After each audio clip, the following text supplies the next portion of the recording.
For the stoichiometry homework, I have two comprehensive questions here, and I chose these two because I thought they would be some of the more challenging types of questions.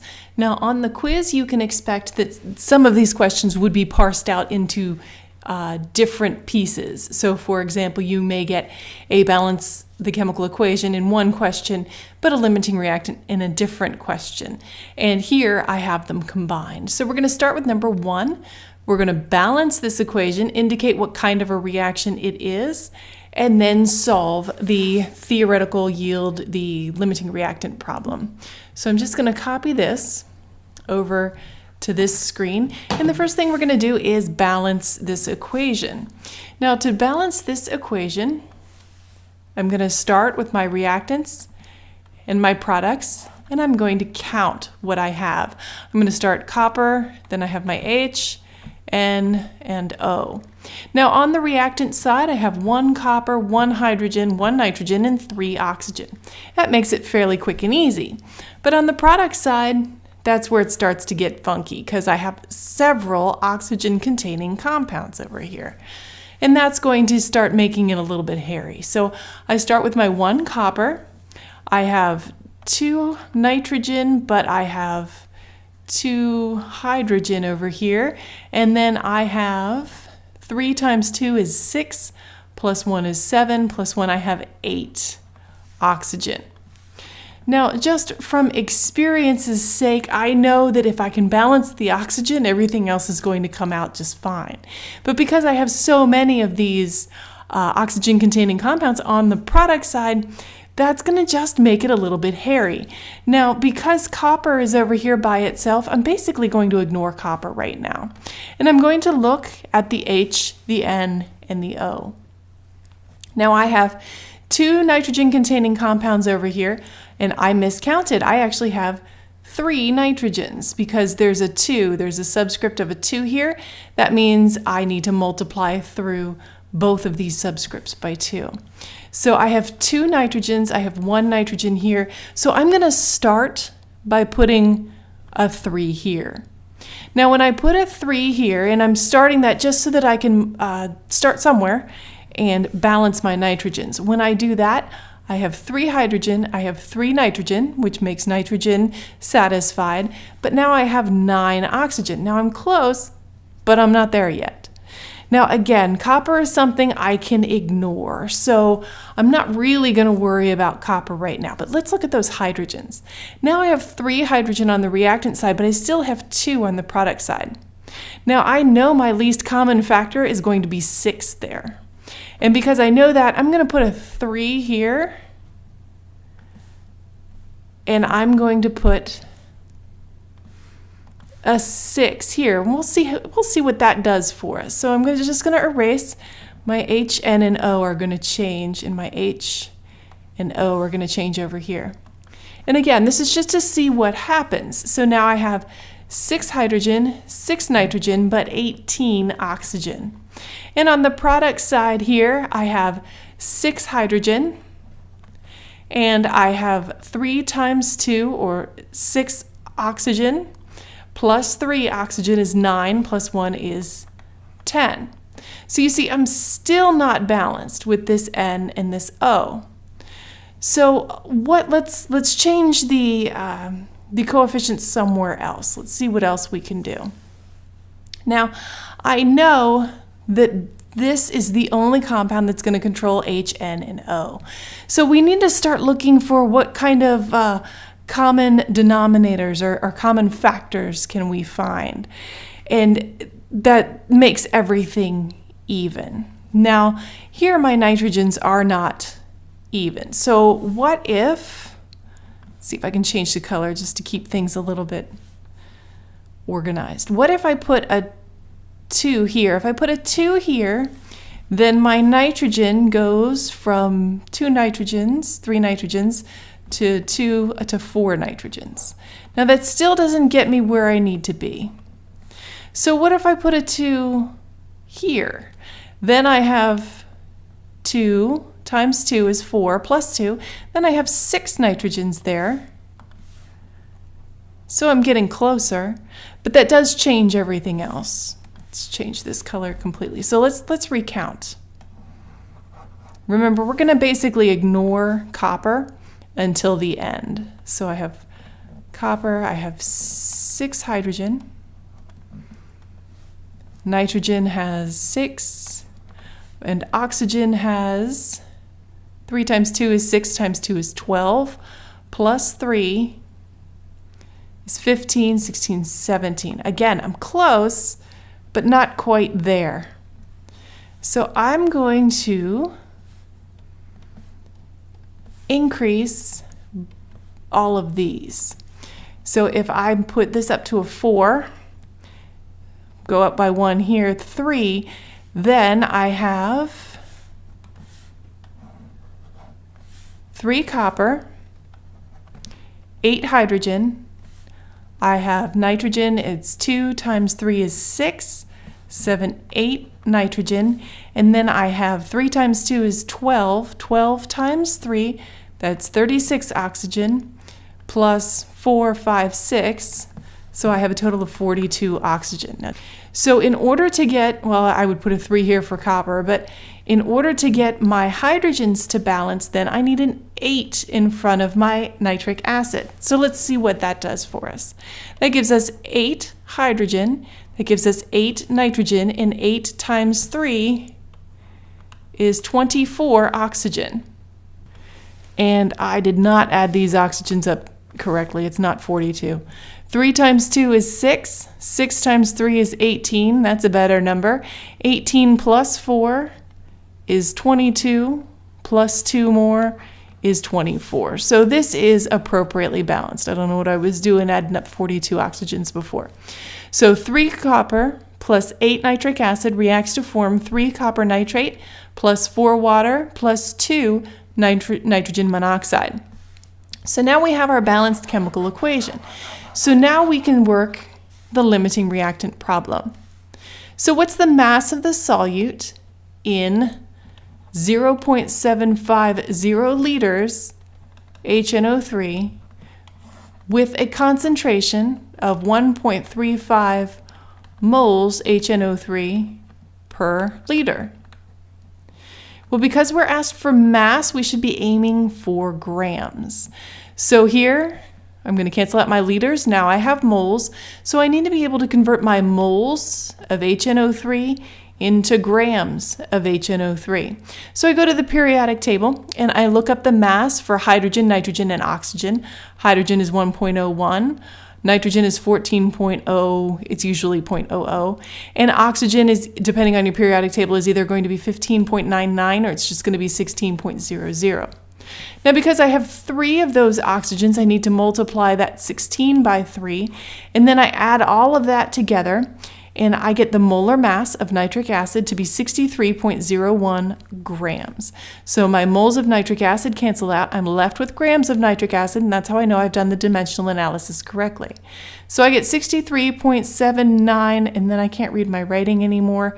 It says to record to the thousandths place, so it's unfortunate that I can't read my writing. I think it's a 7.6. And it says to the thousandths place, so I would look next door and round that to 63.798. I think that's why I can't read my writing.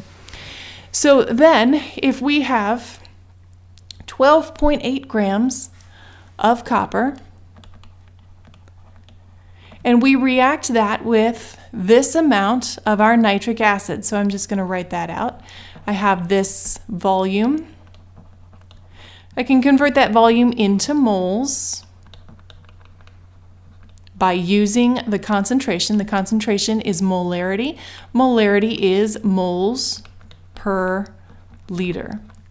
Now, 99% of the time in my class, when you see grams, you should be converting that into moles. And this is one of those cases. So I need to convert those grams of copper into moles of copper by using the atomic mass of copper found on the periodic table. So now I need to convert my moles of copper into moles of product. Now I have 3 products, so which product do I aim for? Well, I'm going to aim for the one that I have an amount left of, or an amount produced.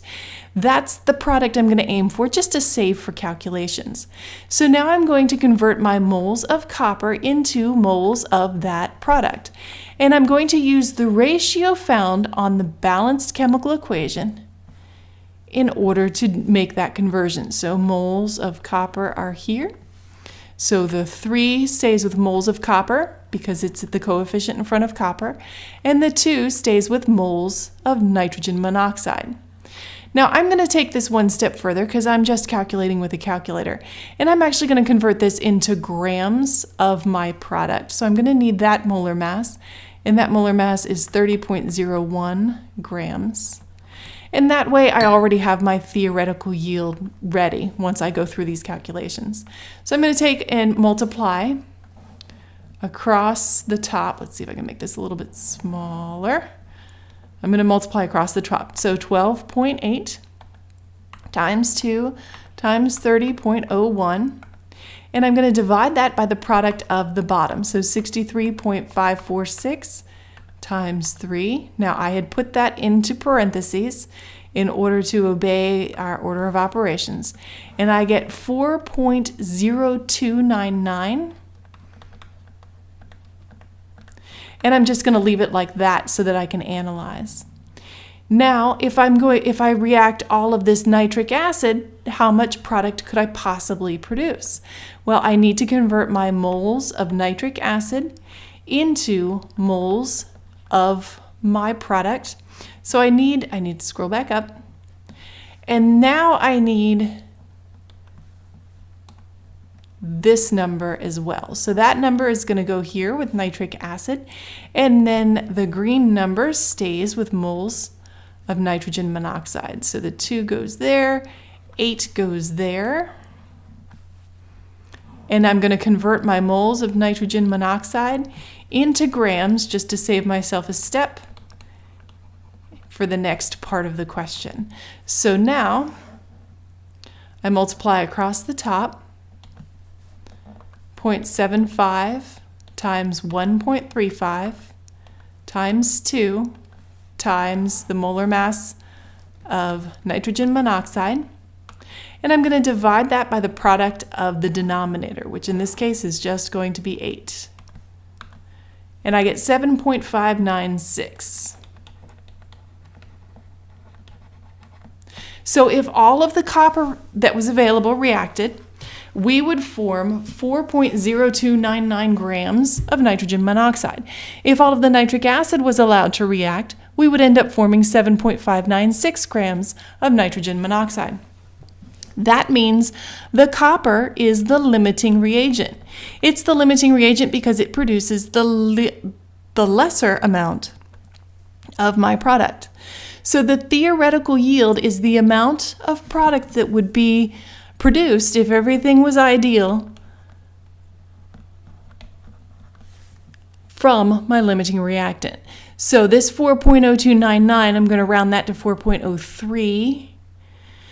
The mass of the solute says to round to the thousandths place. I'm going to use 3 significant figures because I have 3 significant figures everywhere here. So this is my limiting reactant. This is my theoretical yield. So now let's find the percent yield. Now the percent yield is going to be actual over experimental times 100. The actual yield was given in the problem as 2.55 grams. The expected, not experimental, the expected or the theoretical is 4.03 grams times 100. So when I do this arithmetic real quick, I get 2.55 divided by 4.03. I'm going to multiply that by 100. 3 significant digits. I have 63.3. Now, one thing I didn't point out was what type of a reaction or what kind of a reaction was this. This is not a synthesis. It's not decomposition. It could be considered a single a single replacement or a single displacement, but specifically this is a redox reaction. This is an oxidation reduction reaction. And we know that because we have copper that has an oxidation state here of 0, because all of our solid metals will have an oxidation state of 0. It's difficult to see. And then here it's charged. So we have this change in oxidation state, which indicates that we have a redox reaction. Now on the quiz, I would accept a redox reaction. That is what it is. But I would also accept a single displacement or a single replacement, because you do have this copper displacing the hydrogen in order to form your copper nitrate. So I would accept that as well on the quiz. Now for the second problem, let's write a complete ionic equation and the net ionic equation of a mixture of these two substances. Now this is potassium oxalate and barium hydroxide. I will expect you to know how to make chemical formulas from the name. That was done in a previous module, and that is going to carry forward. So here we have potassium oxalate and barium hydroxide. I'm just going to break it apart. So I have my two potassiums, I have my oxalate, and there's only one oxalate, and it's C2O4. I have my barium, and I have hydroxide. Now, when all of these ions are in a solution, they start to commingle. And if we have an insoluble compound, we're actually going to form that insoluble compound, and it will fall out of solution. It will precipitate. So if we have all of these ions in solution, it's possible that we could have a double displacement reaction where the potassium and the barium switch places. If the potassium and the barium switch places, then what we're going to end up with is barium oxalate. Now when we go back to the quiz or the homework, we have these solubility rules. And in the solubility rules, we have insoluble compounds contain carbonate, chromate, phosphate, oxalate. So oxalate here is going to be insoluble for most compounds. So I come back over here. My potassium oxalate, I'm told, is aqueous. So I don't have to worry about that. But the barium oxalate is going to be insoluble. It's going to form a solid. So the complete ionic equation then, this would be ions as well. So I would have my 2K plus 2OH forming barium oxalate, and then my net ionic reaction. That's when I remove the likes from both sides, and what I'm left with is my net ionic reaction. And in this one, I do expect to see the phases of the ions written in the equation.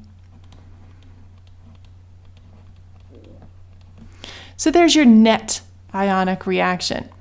Now, if 12.8 grams of this is reacted with this amount of barium hydroxide, and we have another limiting reagent problem. So let's have this, let's write out this balanced chemical equation real fast.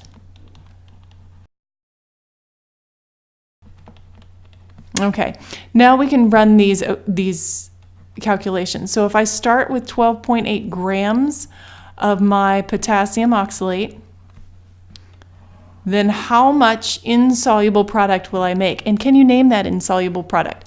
Well, here's the insoluble product right here. So I need to take these grams and convert it into moles. So I look up each atom's atomic mass on the periodic table, multiply it by its subscripts, and find the atomic mass of potassium oxalate is 166.22 grams, and that is per 1 mole. So now I convert my moles of potassium oxalate into moles of barium oxalate. It's a 1-to-1 relationship. That means there's a coefficient of 1 before each of these compounds. That's what a 1-to-1 relationship means. And then I'm going to take this a step further and convert it into grams. So 1 mole of barium oxalate has a mass, it's an O, has a mass of 225.34 grams. So I double check my units cancel, and then I work the arithmetic, multiply all the numbers across the top, divide it by the product of the bottom, and I get 17.4 grams of my insoluble barium oxalate can be formed from 12.8 grams of potassium oxalate. Now, if I start with 125 milliliters of my barium hydroxide solution, and that has a molarity of 1.755 moles per liter, and again, this is my barium hydroxide,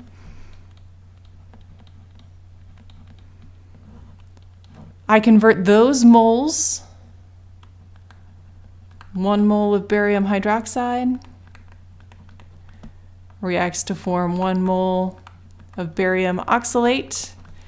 And I know that from the balanced chemical equation. There's a 1 here. Remember, the absence of a number is a 1, not a 0.